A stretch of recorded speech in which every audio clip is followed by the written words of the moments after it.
I praise God for all of you and for this time God has given to meditate His word. మీ అందరికి దేవుని నామమున వందనాలు తెలియజేస్తున్నాము. దేవుడు ఈ సమయాన్ని ఇచ్చినందుకు, ఆయన యొక్క వాక్యాన్ని మనం చూడటానికి ఇచ్చిన అవకాశాన్ని బట్టి దేవునికి వందనాలు తెలియజేస్తున్నాను. We would like to meditate on Job chapter 6. There are 4 lessons we can learn from Job. యోబు రాసిన గ్రంథం 6వ అధ్యాయం నుంచి 4 పాఠాలు మనం నేర్చుకుందాం. Yeah, let us turn to Job chapter 6. యోబు గ్రంథం 6వ అధ్యాయం. Job was a man who feared God and departed from evil. He was a righteous man certified by God. మనం చూసినట్లయితే యోబు దేవుని యందు భయభక్తులు కలిగి ఎంతో నీతిమంతుడిగా ఉన్నాడు. దేవుడే అటువంటి సర్టిఫికేట్ ఆయనకి ఇచ్చినట్లుగా మనం చూస్తూ వచ్చాం. Yeah, I would like to read Job chapter 6 verses 5 to 7. యోబు గ్రంథం 6వ అధ్యాయం 5 నుండి 7 వచనాలు మనం చూద్దాం. Job chapter 6 verses 5 to 7. యోబు గ్రంథం 6వ అధ్యాయం 5 నుండి 7 వచనాలు. I will read in English and after that brother can read in Telugu. Yeah. Does the wild donkey bray over his grass, or does the ox low over his fodder? Can something tasteless be eaten without salt? Or is there any taste in the white of an egg? My soul refuses to touch them. They are like loathsome food to me. Oh, that my request might come to pass and that God would grant my longing. అడవి గాడిద గడ్డి చూచి వండపెట్టునా, ఎద్దు మేత చూచి రంకెవేయునా. ఉప్పు లేక ఎవరైనా రుచి లేని దాన్ని తిందురా, గ్రుడ్డులోని తెలుపులో రుచి కలదా.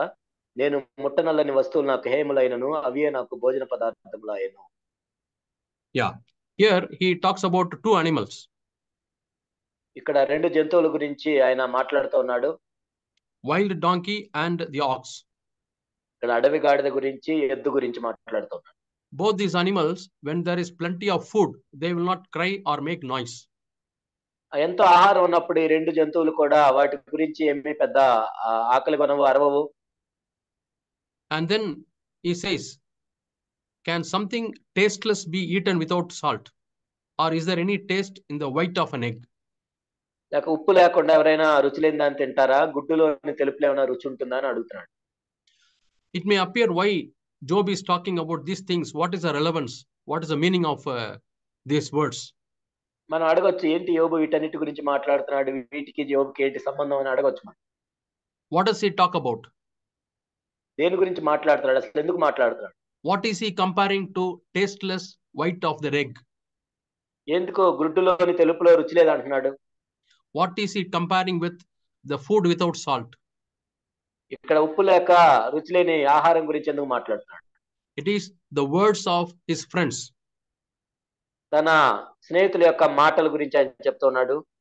Yeah, in the 7th verse he says, those words are loathsome food for me. నేను ముట్టనలని వస్తువులు నాకు హేములైనను, అవే నాకు భోజన పదార్థములైనను. My soul refuses to touch them.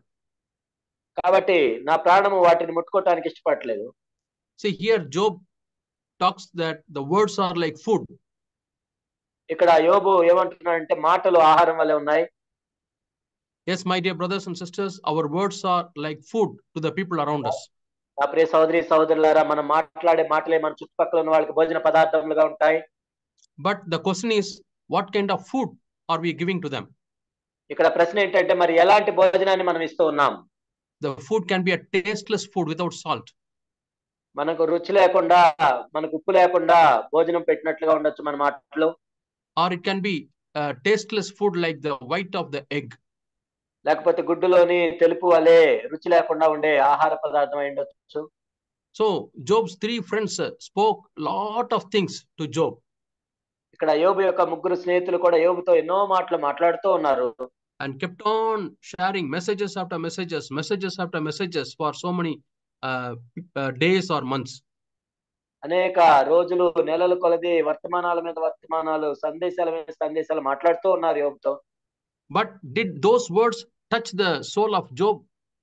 కానీ యోబు యొక్క ప్రాణాన్ని అవి ముట్టుకోగలిగాయా? Job says, they did not touch my soul. కానీ నా ప్రాణమునకు అవి ముట్టుకోలేకపోయాయి. They are like tasteless food for me. నాకు రుచి లేని ఆహార పదార్థం వలె ఉన్నాయి. And why he compares ox and donkey? ఎందుకో ఆయన అడవి గాడెతోను ఎద్దుతో పోలుస్తున్నాడు? Ox and donkey, they will not cry or make noise when there is plenty of food. ఎంతో ఆహారం ఉన్నప్పుడు అడవి గాడిద కానీ లేకపోతే ఎద్దు కానీ దాని గురించి ఏం పెద్ద రంకెలు వేయవు. In the same manner, Job's friends, they did not have any difficulty, trials in their life. So their words lack taste. కాబట్టి యోబు స్నేహితులు కూడా ఎలాంటి కష్టాలు లేవు, వాళ్ళకన్నీ మంచి పరిస్థితులు ఉన్నాయి కాబట్టి వాళ్ళు మాట్లాడే మాటలకు కూడా రుచి లేదు, విలువ లేదు. Yeah, when you listen to somebody who speaks, who has undergone lot of trials in this life, the words will be valuable, the words will have taste. ఎవరైతే అనేక శ్రమల గుండా వెళ్తారో వాళ్ళ జీవితాల్లో వాళ్ళు మాట్లాడే మాటలు కూడా ఎంతో రుచికరంగా ఉంటాయి, విలువ కలిగినగా ఉంటాయి. Sometimes he may say, what brother, how can I go? Shall I go and search for some difficulties? I don't have faced any difficulties.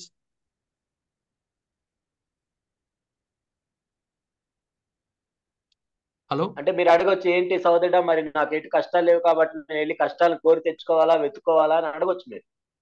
Yeah, but we can do something else. కాబట్టి ఇంకా వేరేదైనా చేయాలా? What can we do? ఏం చేయాలి? Yeah, we can judge ourselves. Whenever we speak, we can judge ourselves. మనం ఎప్పుడు మాట్లాడినా సరే మనం తీర్పు తీర్చుకోవచ్చు మన మాటలను బట్టి. Yeah, we can before speaking, we can judge whether the words which I am going to speak is going to bless my brother, bless my sister. కాబట్టి నేను మాట్లాడబోయే మాటలు నా సహోదరుని కానీ సహోదరుని కానీ ఆశీర్వాదకరంగా ఉంటాయా లేదా అని ముందే మనం పరీక్షించుకోవచ్చు. You may not be a preacher who stands in the pulpit and preach a word. మన ప్రసంగ వేదిక మీద నిలబడి మాట్లాడే బోధకుల వలె మనం ఉండకపోవచ్చు. But when you come to the church, when you are in the fellowship, casually you are speaking to your brother, your sister or children. కానీ మనం సహవాసం చేయడానికి వచ్చినప్పుడు మన సహోదరులతో పిల్లలతో మాట్లాడుతూ ఉండొచ్చు సామాన్యంగా. And those who hear your words, are they blessed to hear your word? నీ మాటలు విన్నవాళ్ళు ఆశీర్వదించబడుతున్నారా? Are they comforted? వాళ్ళు ఆదరించబడుతున్నారా? Yeah, here Job says in the same chapter and verse 26. 26లో చెప్తున్నాడు. And verse 26. 26వ వచనం. Job chapter 6 and verse 26. యోబు 6:26. I will just read that. Do you intend to reprove my words when the words of one in despair belong to the wind? మాటలను గద్దించుదుమని మీరు అనుకుందరా? నిరాశ గలవాని మాటలు గాలి వంటివే కదా. He is asking them, are you going to criticize me? Are you going to speak words of discouragement? మీరు నాతో నిరాశ కలిగి చేసే మాటలు మాట్లాడతారా, లేకపోతే నా మీద ఫిర్యాదులు చేసే మాటలు మాట్లాడుతున్నారా? They kept on giving advices to somebody who is suffering. కాబట్టి శ్రమల గుండా వెళ్తున్న వాళ్ళకి వెళ్ళి సలహాల మీద సలహాలు ఇస్తూ ఉన్నారు. What does God say about those three people who spoke lot of words to Job? యోబుతో అనేక మాటలు మాట్లాడిన ఆ స్నేహితుల గురించి దేవుడు ఏం చెప్పాడు? We read in Job chapter 42 and verse 7. యోబు 42:7. Yeah, Job 42:7. యోబు 42:7. It came about after the Lord has spoken these words to Job, that the Lord said to Eliphaz the Temanite, my wrath is kindled against you and against your two friends, because you have not spoken of me or what is right, as my servant Job has. యెహోవా యోబుతో ఆ మాటలు పలికిన తర్వాత ఆయన తేమానాయుడైన Eliphaz ఇలాగ సెలవిచ్చెను, నా సేవకుడైన యోబు పలికినట్లు మీరు నన్ను గూర్చి యుక్తమైనది పలకలేదు కనుక నా కోపము నీ మీదను నీ ఇద్దరు స్నేహితుల మీదను మండుచున్నది. It is not that whatever they have spoken did not bless Job. అంటే వాళ్ళు మాట్లాడిన మాటలు యోబుని ఆశీర్వదించలేదని కాదు. But it made God to be angry.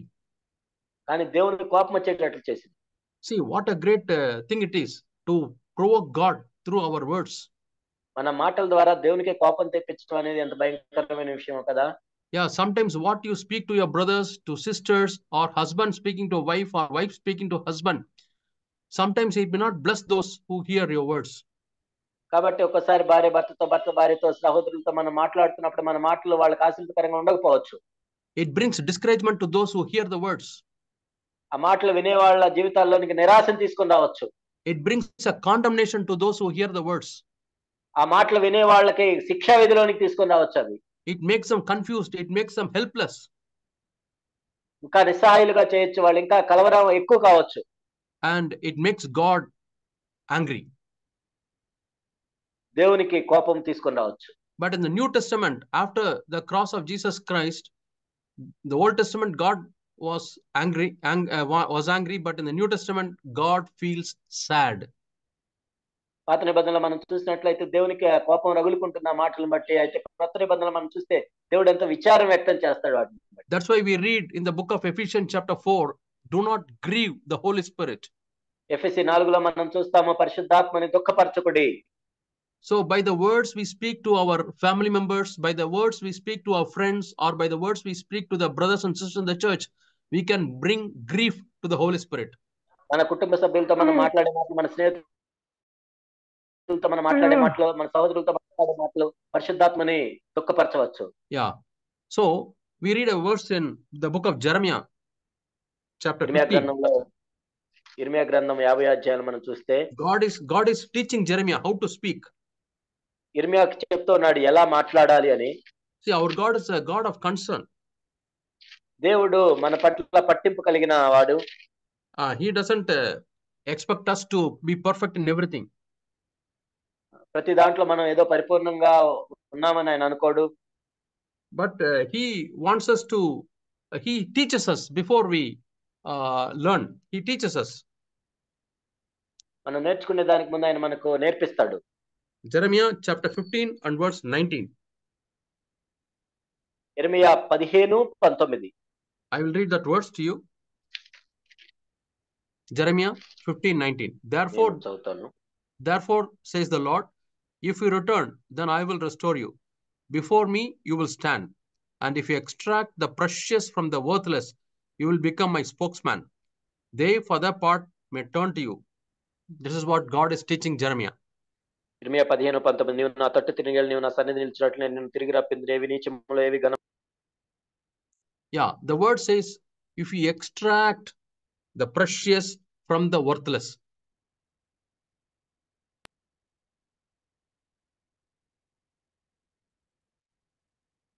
If you extract the precious from the worthless.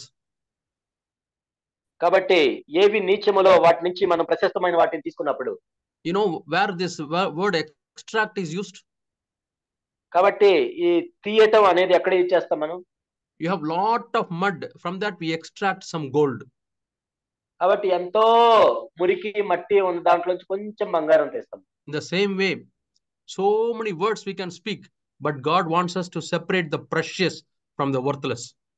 కాబట్టి ఎన్నో మాటలు మనం మాట్లాడినప్పుడు దేవుడు ఆ నీచములైన వాటి నుంచి ప్రశస్తమైన కొన్నిటిని తీసుకుంటాడు. Yeah, I was doing the exam duty for past 2 days. గత 2 రోజుల నుంచి నేను ఎగ్జామ్ డ్యూటీ చేస్తున్నాను.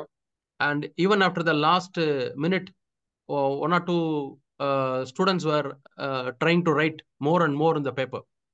చివరి నిమిషం అయిపోయిన తర్వాత కూడా ఒకరిద్దరు విద్యార్థులు ఏదో ఇంకా రాయాలని ప్రయత్నిస్తూ ఉంటారు.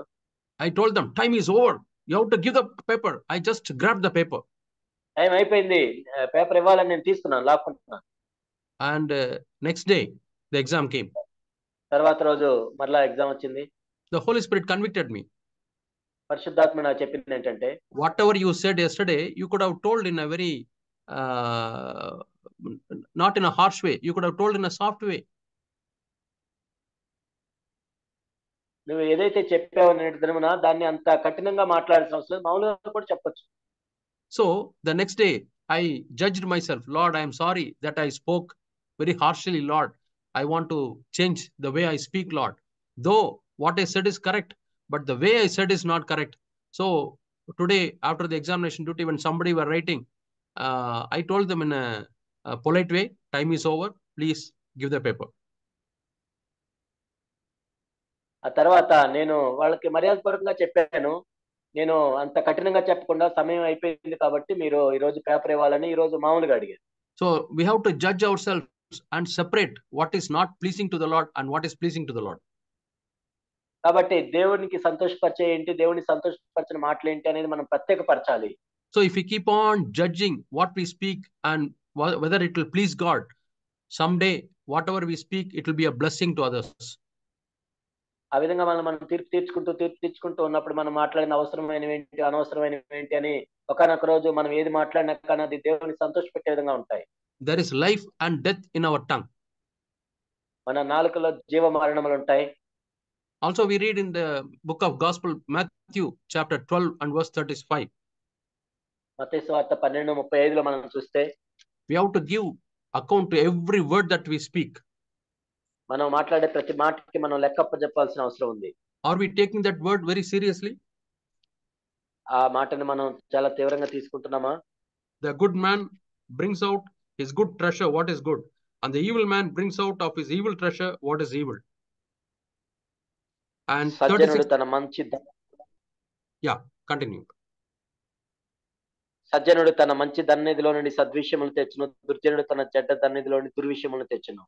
And 36th verse, but I tell you that every careless word that people speak, they shall give an account for it in the day of judgment.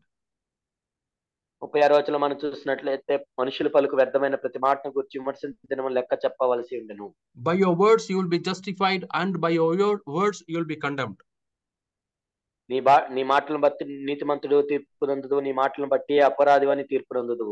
So we have to, it's a practice, we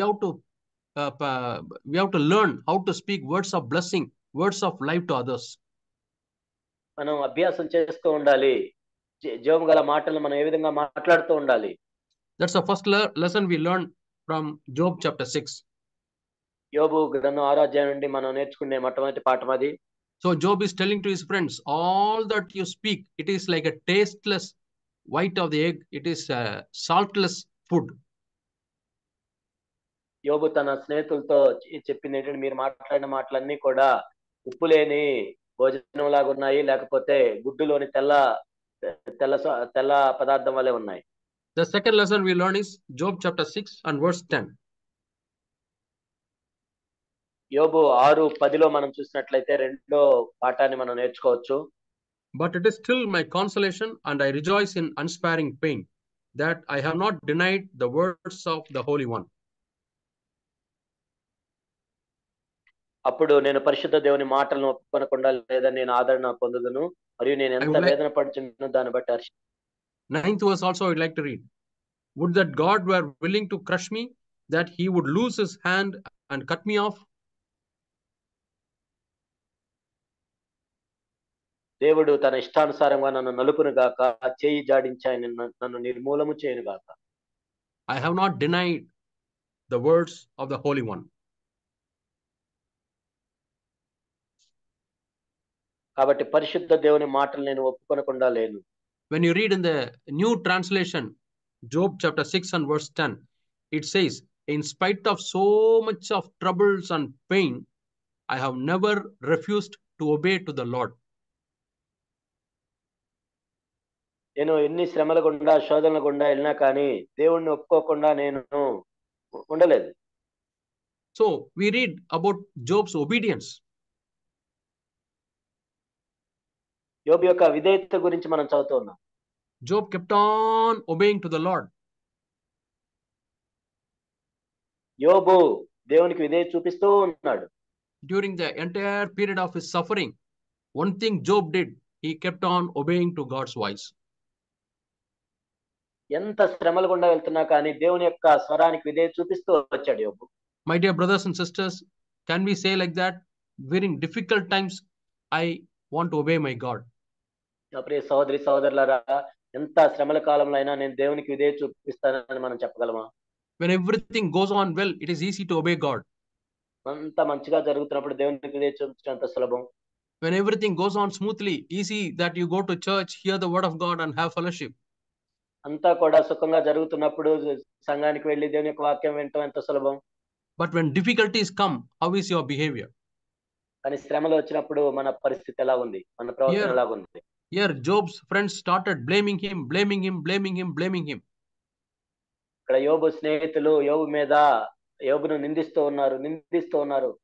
They started condemning him. నేరారోపణ చేస్తున్నారు, శిక్ష విధిలోనికి తీసుకొస్తారు. They started discouraging him. నిరాశపరుస్తూ ఉన్నారు. Imagine, they are all the spiritual friends of Job. ఆత్మ సంబంధమైన స్నేహితులు వాళ్ళు యోబుకి నిజానికి. Might be one or two of them may be elders ఒకరిద్దరు సంఘ పెద్దలై ఉండొచ్చు. of some local church there. అక్కడున్న స్థానిక సంఘానికి పెద్దలై ఉండి కూడా ఉండొచ్చు. So even when the spiritual friends misunderstood, Job did not he was not disobedient. ఆత్మ సంబంధమైన స్నేహితులు ఆయన అపార్థం చేసుకున్నా కానీ యోబు మాత్రం దేవునికి అవిధేయత చూపించలేదు. So some brothers in the church or some sisters in the church, they misunderstand you. సంఘంలో ఉన్న కొంతమంది సహోదరులు ఉండొచ్చు, సహోదరులు ఉండొచ్చు, నేను అపార్థం చేసుకుని ఉండొచ్చు వాళ్ళు. Yeah, whatever they speak, it may not be true, but it hurts you. వాళ్ళు మాట్లాడేది నీకు ఆదరణ కలుగజేయకపోగా నిన్ను గాయపరచొచ్చు. But still, do you refuse to obey God? అయినా కానీ దేవునికి విధేయత చూపించకుండానే ఉంటున్నావా మరి? Or you disobey? లేక అవిధేయత చూపిస్తున్నావా? Lord, I don't want the Bible. నాకు బైబిల్ వద్దు. I don't want the church. సంఘం వద్దు. I don't want the fellowship. సహవాసం వద్దు. I will sit alone in my house. మా ఇంట్లో ఒక్కడనే కూర్చుంటాను నేను. Are you thinking like that? నువ్వు అలా ఆలోచిస్తున్నావా? Job says, I did not refuse to obey God. I obeyed God in spite of all the difficulties.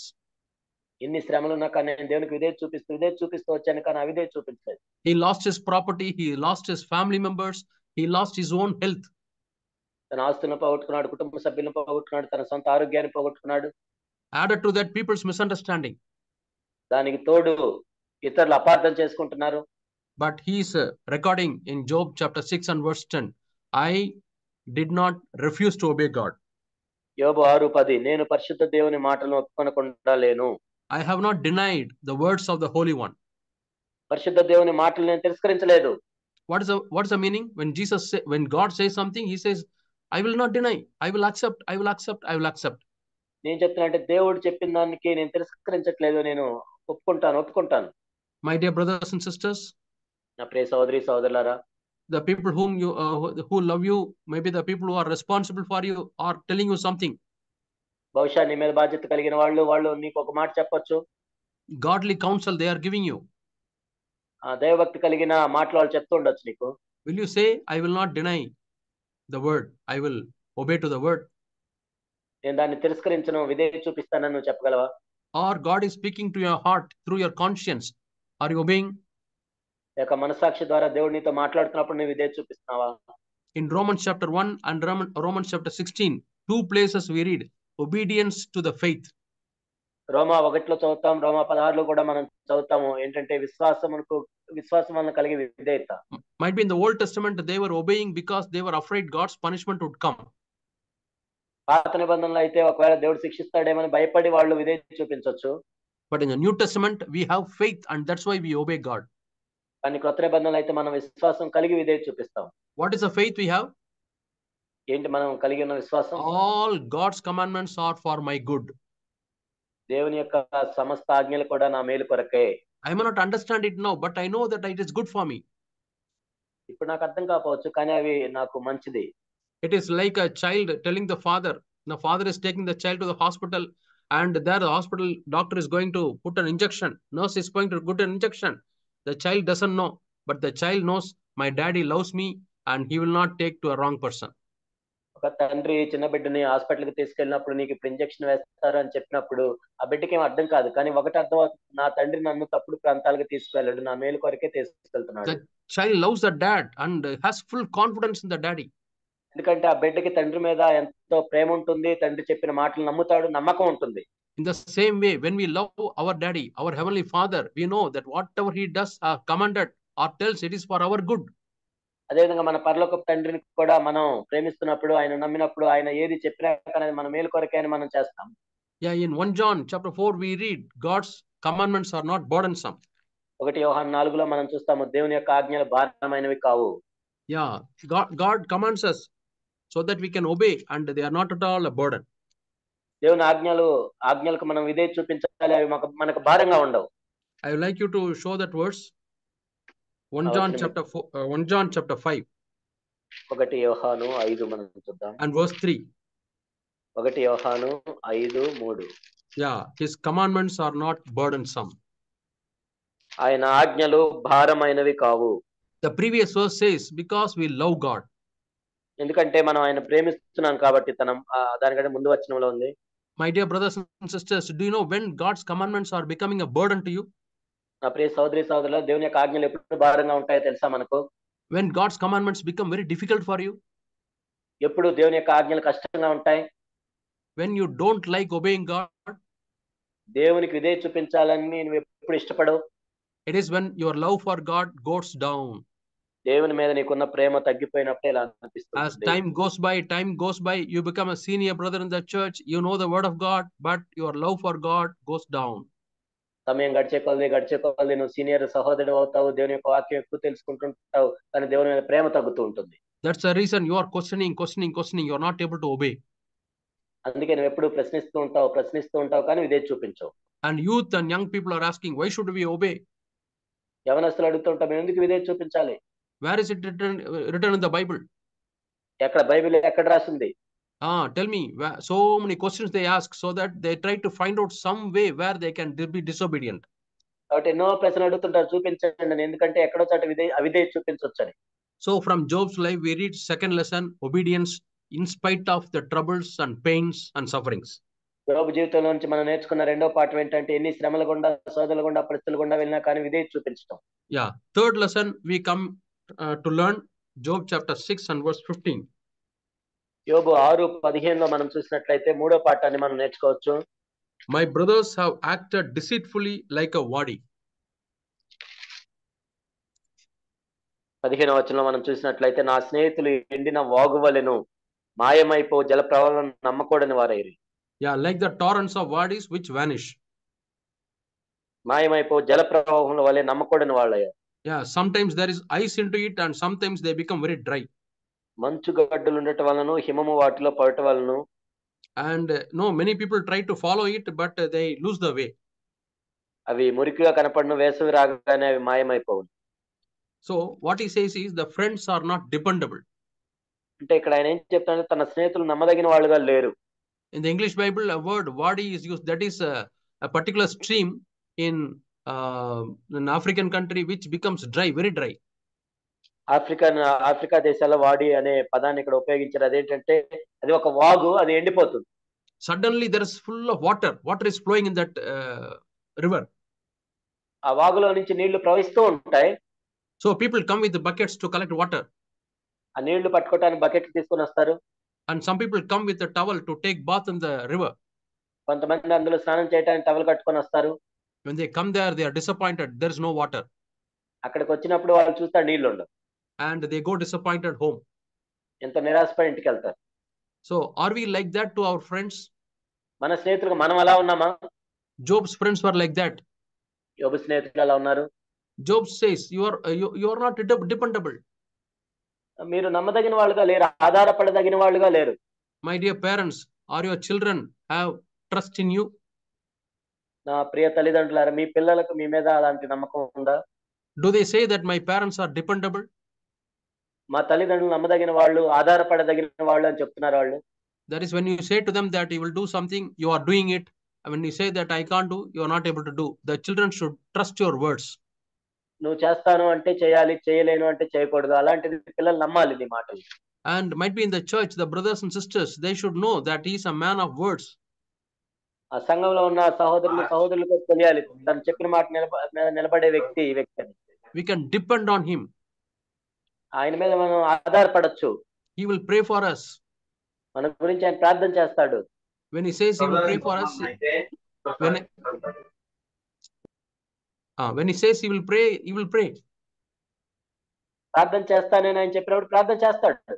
So how dependable are we? మనం ఎంత ఆధారపడదగిన వాళ్ళగా ఉన్నాం.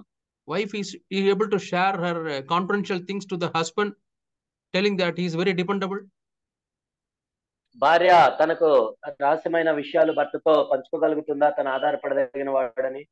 Or husband trusts the wife so much that and she is very dependable. He can share anything to her. కాబట్టి భర్త కూడా భార్యను నమ్మగలుగుతున్నాడా, నేను నా భార్య మీద ఆధారపడగలిగిన వాడిని, నేను ఏదైనా పంచుకోవచ్చని? We should not be like Job's friends who are like a stream. Suddenly there is water and suddenly it dries. యోబు స్నేహితుల వల్లే మనం ఉండకూడదు. ఒక వాగులో నీళ్లు వస్తాయి వెంటనే, తర్వాత వెంటనే కనపడదు. And also here it says, these streams, you cannot tell which way it goes. అసలు ఎటు వెళ్తున్నాయో కూడా చెప్పలేం మనం ఆ నీళ్ళని చూసి. And 20th verse, 20వ వచనము, Job chapter 6 and verse 20. యోబు 6:20. I'll read that verse. Yeah. They were disappointed, for they had trusted. They came there and were confounded. Confounded means they were put to shame. వారు వాటిని నమ్మినందుకు అవమానం పొందెదరు, వాటి చేరువకు వచ్చి కలవరపడదు. So at times of difficulties, people should trust us. వాళ్ళు కష్టాల్లో ఉన్నప్పుడు మనల్ని నమ్మాలి ప్రజలు.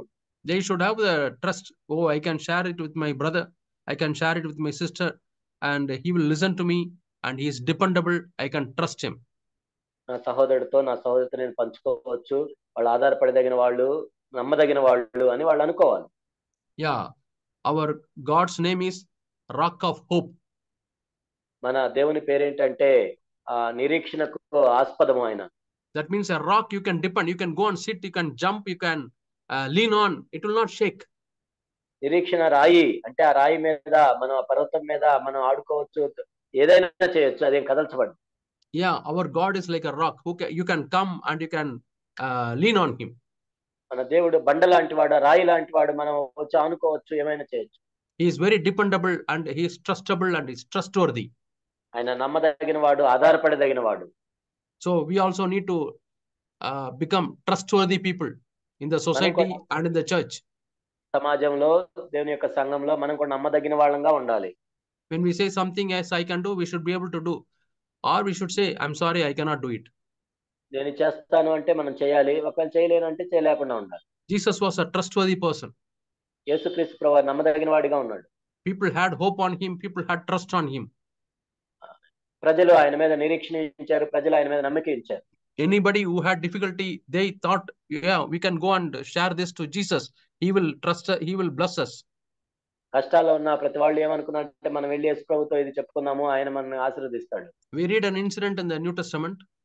కొత్త నిబంధనలో ఒక సంఘటన మనం I think చదువుతాం. the Mark's gospel. మార్క్స్ వార్తలో ఉంటుంది. Yeah, one woman was there who was having exceedingly bleeding for many years. రక్తస్రావం గల ఒక స్త్రీ ఉంది. ఆమె అనేక సంవత్సరాల నుంచి రక్తస్రావంతో ఇబ్బంది పడుతుంది. And she went to many doctors and the bleeding did not stop. ఎంతో మంది వైద్యులకు దగ్గరికి వెళ్ళి ఆమె తిప్పలు పడింది. ఆమెకి ఏమి రోగం నయం అవ్వలేదు. In the Old Testament there was a commandment, there was a law, no such people who are having bleeding, they should not touch others because they will become defiled. ఎందుకంటే పాత నిబంధనలో మనం చూస్తే అలా రక్తస్రావం అవుతారు వాళ్ళు, వేరే వాళ్ళు ముట్టుకోకూడదు, అలా ముట్టుకున్నట్లయితే అపవిత్రం అవుతారు. But this lady, no, she was so bold and she thought Jesus would not reject her, that he wanted to come to Jesus and touched his garments. కాబట్టి ఆమె ఏమనుకుందంటే, యేసు ప్రభువుని ముట్టుకుంటే ఆయన నన్ను తిరస్కరించాడు కాబట్టి ఆయన దగ్గరికి వచ్చి తన వస్త్రాన్ని ముట్టుకుంది. If it were some Pharisees or Jewish leaders, she would have been punished. ఒకవేళ పరిసయ్యులో ఒక యూదా మత నాయకులు అయితే ఆమెను శిక్షించేవాళ్లే. But Jesus was different. కానీ యేసుక్రీస్తు ప్రభువారు ఎంత వేరుగా ఉన్నారు. She knew that Jesus would not punish her. ఎందుకంటే యేసుక్రీస్తు ప్రభువారు ఆమెను శిక్షించడం ఆయనకు తెలుసు. Such a trust she had on Jesus. యేసు ప్రభు మీద అంత నమ్మకం ఉంది ఆమెకు. How she would have heard from other people, yeah, he is so nice a person, you can go to him, he will bless you, he will have compassion on you, he will heal you. ఆమెకు ఎలా తెలిసింది? వేరే వాళ్ళు చెప్పుకుంటున్నారు, ఆయన ఎంతో కనికరం కలిగిన వాడు, ఆయన నీ మీద కనికరం చూపిస్తాడు, స్వస్థపరుస్తాడు. Our elder brother Jesus was like that, our God is like that, and we his children should become like that. మన జ్యేష్ఠ సహోదరుడు యేసు ప్రభు ఎలా ఉన్నాడు, దేవుడు ఎలా ఉన్నాడు, మన తండ్రి ఎలా ఉన్నాడు, తన పిల్లలు ఎలా ఉండాలి, మనం కూడా అలానే ఉండాలి. So we have seen 3 lessons. ఇక్కడ 3 పాఠాలను మనం చూసాం. The first one is how we speak, our words have taste. ఒకటేమో అసలు మనం ఎలా మాట్లాడాలి, మన మాటలు రుచికరంగా ఉండాలి. And number 2, obedience in spite of sufferings. రెండోది ఎన్ని శ్రమలు గుండా వెళ్తున్నా విధేయత చూపించడం. Number 3, are we dependable, trustworthy? మూడోది మనం నమ్మదగిన వాళ్ళంగా ఉన్నామా, ఆధారపడదగిన వాళ్ళంగా ఉన్నామా. The fourth lesson, 24th verse, he says. నాలుగోది 24వ వచనం. Job chapter 6 and verse 24. యోబు 6:24. Teach me, and I will be silent, and show me how I have erred or how I have sinned. నాకు ఉపదేశం ఇచ్చేయుడి, నేను మౌనినై ఉండెదను. ఏ విషయం అందు నేను తప్పిపోతున్నా అది నాకు తెలియజేయుడి. So he is asking his friends, teach me, tell my sins, I will repent. తన స్నేహితులతో చెప్తున్నాడు, నాతో మాట్లాడండి, బోధించండి, నా పాపాలేంటో చెప్పండి, నేను మారు మనసు పొందుతాను. So he was ready to repent if anything they convict him. కాబట్టి ఏదైనా ఆయన తప్పు చేస్తే, పాపం చేస్తే పశ్చాత్తాపడటానికి సిద్ధంగా ఉన్నాడు. But what all they said, it was not true. అని వాళ్ళు చెప్పిన నిజం కాదు. But he had a teachable heart. That English we call it as a teachable heart. కాబట్టి ఆయన వినదగిన ఇతరుల మాటలు వినదగిన వాడిగా ఉన్నాడు, నేర్చుకునే వాళ్ళు తగిన వాడిగా ఉన్నాడు. You can teach such a person. అలాంటి వారికి నువ్వు బోధించవచ్చు, నేర్పించవచ్చు. So are we people who are teachable? మనము ఇతరుల చేత బోధించబడటానికి సిద్ధంగా ఉన్నామా? There are some people, whatever you go and speak to them, they will not accept. కొంతమంది ఉంటారు, నువ్వు ఏమి చెప్పినా కానీ వాళ్ళు అంగీకరిస్తారు. They will not change their opinion. వాళ్ళ అభిప్రాయాలే మార్చుకోరు. They are very strong in their opinion. వాళ్ళ అభిప్రాయాలను గట్టిగా పట్టుకొని ఉంటారు వాళ్ళు. There are some children in our families like that. కుటుంబాల్లో కొంతమంది పిల్లలు కూడా అలా ఉంటారు. Whatever you tell them, they will say, I will have my own way. నువ్వు ఏదైనా చెప్పు కానీ వాళ్ళు చేయాలనుకున్నదే చేస్తారు.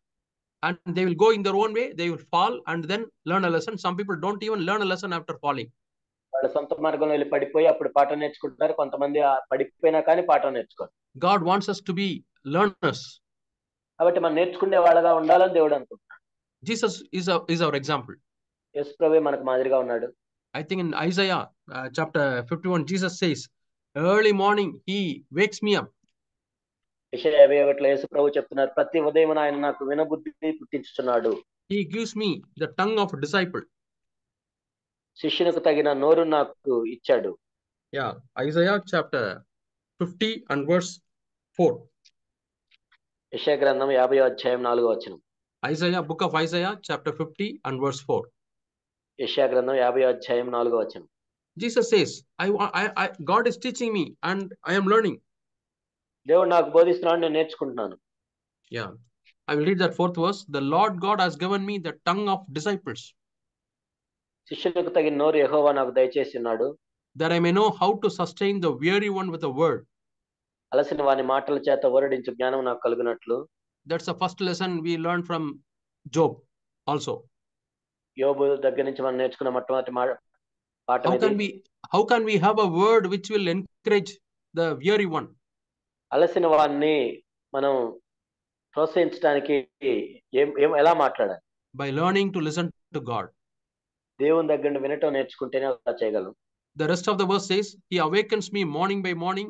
He awakens my ear to listen as a disciple.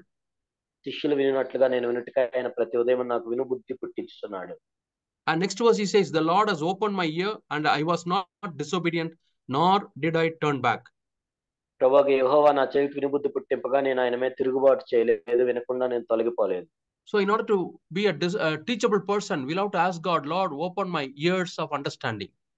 మనం ఇతరుల చేత బోధించబడటానికి ఇష్టపడినప్పుడు మనం దేవుని విధంగా అడగాలి, ప్రభువా నేను విన్నట్లుగా నా చెవులను తెరవమని. So whenever Jesus spoke in the New Testament, he always says, he who has ear, let him hear. అందుకే క్రొత్త నిబంధనలో యేసుక్రీస్తు ప్రభువు ఎప్పుడు బోధించిన వినుటకు చెవి గలవాడు వినుగాక అని చెప్పారు. Not all the people are deaf. Not even one person is deaf who was listening to Jesus. But he says, he who has an ear, let him listen to me. యేసు ప్రభు బోధించినప్పుడు విన్న వాళ్ళందరూ వాళ్ళని చెవిటి వాళ్ళు కాదు, ఒక్కరు కూడా చెవిటి వాడుగా లేరు, కానీ ఎవరైతే వినదలుచుకున్నారో వాళ్ళు. It talks about the ear we have in our heart. మన హృదయంలో ఉండే వినదగిన చెవి గురించి ఆయన మాట్లాడుతున్నాడు. We have to keep it open. మనం దాన్ని తెరవాలి. Sometimes it gets closed. కొన్నిసార్లు అది మూసివేయబడుతుంది. That's why Jesus says, he has opened my ear, not this ear, the ear which is inside the spirit. కాబట్టి నా చెవిని ఆయన తెరచాడు అంటే ఈ చెవి కాదు, మన అంతరంగంలో ఉండే చెవిని. When husband says something to the wife, భర్త భార్యతో చెప్తున్నప్పుడు, does she listen to him? భర్త మాటలు భార్య వింటుందా? Suppose he speaks something which is against the scriptures, against the will of God, you can politely refuse. ఒకవేళ ఆయన లేఖనానికి వ్యతిరేకంగా, దేవుని మాటలకు వ్యతిరేకంగా చెప్తే నువ్వు దాన్ని సానుకూలంగా దాన్ని తిరస్కరించవచ్చు. But something which he says, which you can obey, You have to listen to him. Say, కానీ yeah, I will accept. I will understand. I will listen. కానీ ఆయన చెప్పింది సరిగా ఉన్నట్లయితే నేను ఇదే చూపిస్తాను, నేను వింటాను అని నువ్వు చెప్పాలి. Mary had a heart of teachableness. అటువంటి వినదగిన ఆత్మ మరియ దగ్గర ఉంది. In Luke chapter 10, we read how Mary sat at the feet of Jesus and she was listening. Luka 10లో మనం చూస్తాం యేసు ప్రభు యొక్క పాదం దగ్గర కూర్చొని మరి ఏ విధంగా వింటూ ఉందో. So we have time for one more lesson. ఇంకొక పాఠం మనం చూద్దాం. Job chapter 6. యోబు 6 the last verse. చివరి Is there injustice on my tongue? నా నోట అన్యాయం ఉండునా? Job 6:30. యోబు 6:30. Cannot my palate discern calamities? దుర్మార్గత రుచి నా నోరు తెలుసుకొనజాలదా? Yeah, in the new translation of the word of God Bible, we read in a different way. మనం వేరే విధంగా ఇతర తర్జుమాలో వేరే విధంగా చదువుతాం. Yeah, last verse it says, I am not telling lie. నేను అబద్ధం చెప్పట్లేదు. I am able to separate the good things from the bad things. చెడ్డ వాటి నుంచి మంచి వాటిని నేను వేరు చేయగలుగుతున్నాను. That is discernment. అదే వివేచన అంటే. Separating evil from good. మంచిని చెడుని వేరు చేయటం. My dear brothers and sisters, నా ప్రియ సోదరి సోదరులారా, we are living in the last evil days. మనం ఎంతో దుష్ట చివరి దినాల్లో ఉన్నాం. So much of deception around us. మన చుట్టూ ఎంతో మోసం ఉంది. So called Christian preaching. ఎంతో క్రైస్తవ బోధ అని మనం పిలిచే దాంట్లో కూడా. When you open the TV, when you open the mobile, lot of Christian messages are coming. మనం టీవీలు మొబైల్లో చూస్తున్నప్పుడు ఎన్నో క్రైస్తవ సందేశాలు ఉంటాయి. So many preachers preaching the word of God. ఎంతో మంది బోధకులు బోధిస్తూ ఉన్నారు దేవుని యొక్క వాక్యాన్ని. We have to ask God, Lord, give me the discernment to find out your voice. ఓ ప్రభువా, మీ స్వరాన్ని వినగలట్టుకు మాకు వివేచన ఇవ్వండి అని మనం అడగాలి దేవుణ్ణి. Otherwise we can be deceived and spiritually we may not grow. లేనట్లయితే మనం మోసగించబడి ఆత్మ సంబంధంగా ఎదగలేము. Discernment is a very good gift. Every one of us should ask God. వివేచన అనేది ఎంతో మంచి వరం. ప్రతి ఒక్కరం కూడా దేవుణ్ణి అడగాలి. Jesus tells to disciples, please know what type of spirit you are in. యేసు ప్రభు తన శిష్యులతో అన్నారు, మీరు ఎట్టి ఆత్మను కలిగి ఉన్నారో చూసుకోండి. Yeah, when Jesus went to Samaria and was asking some place to stay, people did not give any place. యేసుక్రీస్తు ప్రభు సమరయ ప్రాంతంలోకి వెళ్ళి ఆయన ఉండటానికి ఒక స్థలం అడిగినప్పుడు వాళ్ళు ఎవరు ఇవ్వలేదు. And disciples are asking, Lord, shall we bring down fire from heaven to destroy Samaria? అప్పుడు శిష్యులు అడుగుతున్నారు, ఆకాశం నుండి అగ్ని కురిపించి సమరయాన్ని నాశనం చేద్దామా? Immediately Jesus rebuked them. అప్పుడు యేసు ప్రభు వెంటనే వాళ్ళు గద్దించాడు. Don't you know what kind of spirit you are having? మీరు ఎట్టి ఆత్మను కలిగి ఉన్నారో చూసుకోండి. A spirit of revenge. మీరు ప్రతీకారం కలిగి ఉండే ఆత్మను కలిగి ఉన్నారు. Son of man did not come to destroy but to save people. మనిషి కుమారుడు నశింప చేయడానికి కాదు కానీ రక్షించడానికి వచ్చాడు. So if we are very sincere in discerning our own spirit, then God will help us to discern others. మన సొంత ఆత్మను యథార్థంగా ఉండి మనం వివేచన కలిగి ఉన్నట్లయితే ఇతరుల యొక్క ఆత్మను కూడా వివేచించడానికి దేవుడు జ్ఞానాన్ని ఇస్తాడు. Discernment is not judging others. వివేచన అంటే వేరే వాళ్ళని తీర్పు తెచ్చడం కాదు. But we have to identify the different spirits. కానీ రకరకాల ఆత్మలను మనం వివేచించగలగాలి. We read a verse in the book of Hebrews chapter 5. హెబ్రీయులకు రాసిన పత్రిక 5వ అధ్యాయంలో మనం ఒక మాట చదువుతాం. Hebrews chapter 5. హెబ్రీయులకు రాసిన పత్రిక 5వ అధ్యాయం. I think the last 2 verses. చివరి 2 వచనాలు. For everyone who Hebrews chapter 5 verses 13 and 14. For everyone who partakes only of milk is not accustomed to the word of righteousness, for he is an infant. But solid food is for the mature, who because of practice have their senses trained to discern good and evil. మరియు పాలు త్రాగు ప్రతి వాడును శిశువే గనుక నీతి వాక్య విషయంలో అనుభవం లేని వాడై ఉన్నాడు. వయసు వచ్చిన వారు అభ్యాసం చేత మేలు కీడులు వివేచించుటకు సాధకము చేయబడ్డ జ్ఞానేంద్రియములు కలిగి ఉన్నారు కనుక బలమైన ఆహారం వారికే తగును. If you are not able to discern good and evil, good from evil, you are a baby spiritual life. ఏది మేలో ఏది కీడును వివేచించలేనట్లయితే నువ్వు ఆత్మ సంబంధంగా ఇంకా శిశువు వలె ఉన్నావు. But what is the sign that you are maturing in Christian life? కానీ క్రైస్తవ జీవితంలో నువ్వు అనుభవం కలిగి ఉన్నావు అంటానికి గుర్తేంటి? You are able to discern between good and bad. ఏది మేలో ఏది కీడో నువ్వు గుర్తించగలగటం. It is sometimes easy for us to discern between good and bad. ఒక్కోసారి మంచి చెడు మధ్య వ్యత్యాసం కనుక్కోవటం సులభమే. When we grow still further, we have to discern between good and the best. కానీ మనం ఇంకా ఎదిగే కొలది కూడా మంచికి ఇంకా అతి శ్రేష్టమైన దానికి వ్యత్యాసాన్ని కనుగొనగలగాలి. Yeah, sometimes good can be the enemy of the best. కొన్నిసార్లు మనం చూస్తే కేవలం మంచి అనేది అతి శ్రేష్టమైన దానికి శత్రువుగా ఉండొచ్చు. We try to settle down at the lowest level because we don't aspire to get the best of God. మనం ఏదో దేవుని దగ్గర నుంచి వచ్చి అతి శ్రేష్టమైన దానికోసం వెళ్లకుండా కేవలం మనం మంచిగా ఉంటే చాలని ఒక చోట ఆగిపోవచ్చు. So may God help every one of us to grow in discernment. మనలో ఉన్న ప్రతి ఒక్కరూ కూడా వివేచనలో ఎదగాలని దేవుని కోరుకుందాం. Whenever you listen to a preacher, you'll have to find out whether he is preaching for money or for honor or for glorifying God. బోధకుడు నువ్వు వింటున్నప్పుడు ఆయన డబ్బు కోసం చేస్తున్నాడా, లేక తన సొంత మహిమ కోసం చేస్తున్నాడా, లేక దేవుని మహిమ కోసం చేస్తున్నాడా? The last days, so many will be deceived. Even those who are chosen may be deceived. చివరి దినాలు అనేక మంది మోసగించబడతారు, ఏర్పరచబడిన వారు సైతం మోసగించబడతారు. But let us ask God to protect us. కానీ మనం దేవుడు కాపాడాలని మనం అడుగుదాం. Let us be sincere in discerning our own thoughts, our own attitudes. ముందు మన సొంత తలంపులు, మన సొంత వైఖరిని వివేచించే విషయంలో మనం యథార్థంగా ఉందాం. Then God will give the discernment to exercise in the family and in the church. ఆ తర్వాత మన కుటుంబంలో, సంఘంలో కూడా దాన్ని అభ్యాసం చేయడానికి దేవుడు అవకాశం ఇస్తాడు. Bible says in the church, let 2 or 3 speak, let all others judge. బైబిల్లో ఏం చెప్పబడిందంటే 2-3 మాట్లాడతారు, మిగిలిన వాళ్ళందరూ కూడా వివేచిస్తారు. Not judging those who are speaking, మాట్లాడే వాళ్ళని తీర్పు తెచ్చడం కాదు. but whatever they have spoken, is it according to the word of God? అని వాళ్ళు మాట్లాడిన దేవుని యొక్క వాక్యం ప్రకారం ఉందా లేదా అని పరీక్షిస్తారు. The Bereans were searching even what Paul has preached, whether it is according to the word of God, and they became very noble people. బరేలు ఏం చేశారంటే అపొస్తలుడైన పౌలు మాట్లాడినా కానీ దేవుని వాక్యం ప్రకారం మాట్లాడలేదని వాళ్ళు చూశారు. అందుకే వాళ్ళు శ్రేష్టమైన వారిగా ఉన్నారు. So my dear brothers, let us learn lesson from Job chapter 6 on how to speak, how to obey, how to become dependable, how to be teachable, and finally how to have discernment. కాబట్టి నా ప్రియ సహోదరులారా, మనం యోబు గ్రంథం 6వ అధ్యాయం నుంచి ఈ పాఠాలు నేర్చుకుందాము. మొట్టమొదటిగా ఏంటంటే మనం ఏ విధంగా మాట్లాడాలి, తర్వాత మనము ఏ విధంగా విధేయత చూపించాలి శ్రమల్లో కూడా, తర్వాత మనం ఏ విధంగా ఆ విధంగా నేర్చుకోవాలి, ఇతరులు బోధించినప్పుడు నేర్చుకోవాలి, మేలు కీడును వివేచించాలి అనే పాఠాలు మనం నేర్చుకుందాం. May God bless us, and we'll bow down our heads and pray to God. దేవుడు మనందరిని ఆశీర్వదించును గాక. Dear loving Heavenly Father, మా ప్రియ పరలోకపు తండ్రి, thank you for all those, Lord, who have joined in this Zoom meeting లో పాల్గొన్న వారందరిని బట్టి వందనాలు తెలియజేస్తున్నాం. And some others who are maybe listening via YouTube.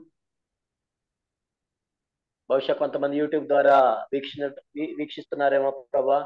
Pray that, Lord, you will bless everyone, Lord, who is listening to these words.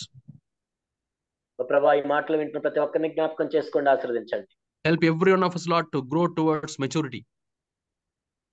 ఓ ప్రభా, మేమందరం కూడా పరిపూర్ణం అవటానికి సహాయం దయచేయండి. Make us strong, Lord. మమ్మల్ని బలవంతులుగా చేయండి ప్రభు. Make us a blessing in the church. సంఘంలో ఆశీర్వాదకరంగా ఉంచండి. In Jesus' name we pray. యేసు నామములో ప్రార్థిస్తున్నాం తండ్రి. Amen. Amen. Amen. Thank you, brothers. God bless you all. Thank you.